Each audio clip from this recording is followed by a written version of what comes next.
Hi నమస్కారం. సత్యనారాయణ స్వామి వ్రతానికి వెళ్తున్నాము. కొబ్బరికాయ, జాకెట్ ముక్క మర్చిపోయాను. మనం సామాన్యంగా త- సత్యదేవుడు వ్రతానికి వెళ్తున్నప్పుడు కొబ్బరికాయ, జాకెట్ ముక్క అంటే చేయించుకుంటున్న వాళ్ళకి జాకెట్ ముక్క పెట్టడం ఆనవాయితీ. సత్యదేవుని వ్రతము, సత్యనారాయణ స్వామి వారి వ్రతము ఇంట్లో ఏదైనా మనకి సరిగ్గా కలిసి రావట్లేదు, వ్యాపారం, వ్యవసాయం, ఉద్యోగం అన్నప్పుడు ఈ వ్రతం చేయించుకోవడం చాలా మంచిది. సత్యనారాయణ స్వామి వ్రతం చేయించుకోవడం వల్ల కలిగే లాభాలు చాలా ఉంటాయి.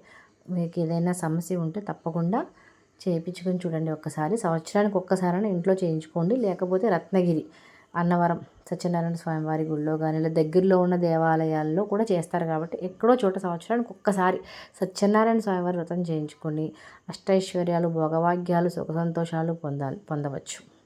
శ్రావణ, కార్తీక, వైశాఖ మాసాలలో చేసుకుంటారు. మాఘ, పుష్య మాసాల్లో కూడా చేయించుకుంటారు. అన్ని మాసాలను చేయించుకోవచ్చు. శుభం. Thank you.